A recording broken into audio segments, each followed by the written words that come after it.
to scrutinize, media outlets like Fox News, who shows Tucker Carlson in particular, have parroted pro-Russia talking points. Okay, so Putin invades Ukraine, self-evidently a tragedy, bad for the United States, and we're using that as a justification, because we care so much about democracy, to shut down any news organization, any journalist who questions the Democratic Party.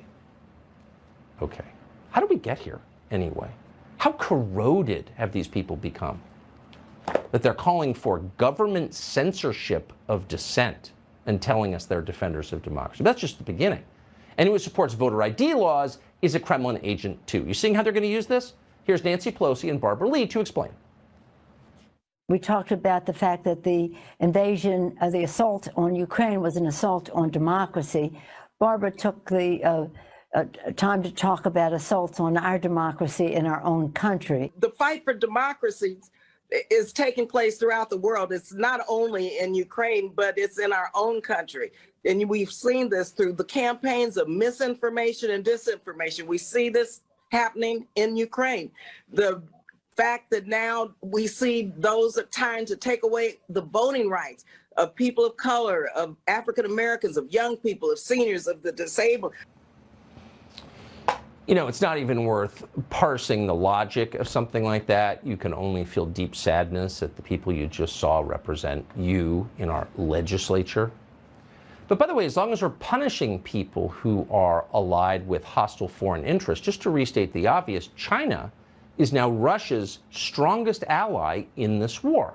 And that has real implications for people like, I don't know, Nancy Pelosi, whose family has gotten rich from China, or the entire American finance sector, same, or Hollywood, or all the people who are now profiting from Vladimir Putin's closest ally.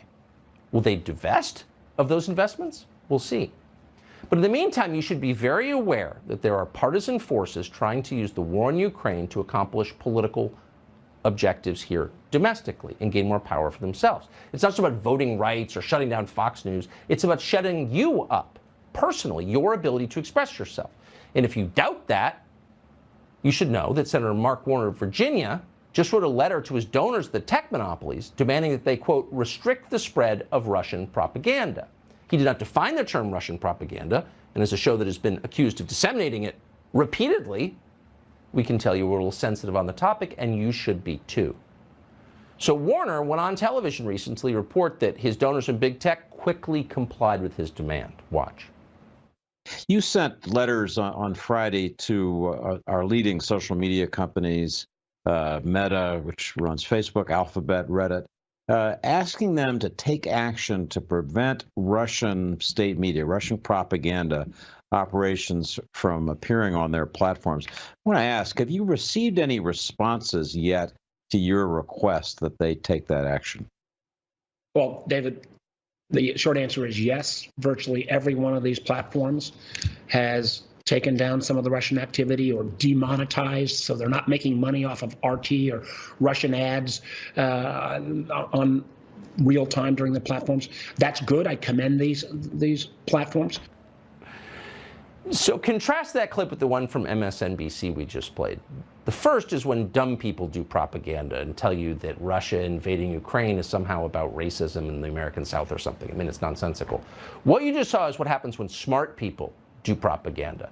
The CIA shill on the left, the Intel Committee chairman on the right.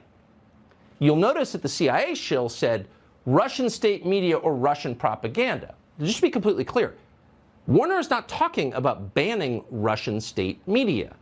He's talking about banning Russian propaganda, a term that he gets to define. He's talking about censoring the opinions of Americans. Now, to be clear, that is not allowed in a democracy. In a democracy, citizens who rule have an absolute right to have any opinion they want, period. That's not an ancillary freedom. That's not just some like random thing that we have as an added bonus as Americans. That freedom of speech, freedom of conscience, is the central freedom we have. It's the whole point of the country. And there is no point in supporting Ukraine if our leaders ignore our own Bill of Rights. And we should demand that they respect our Bill of Rights before they take a single step forward in defense of any other democracy, period.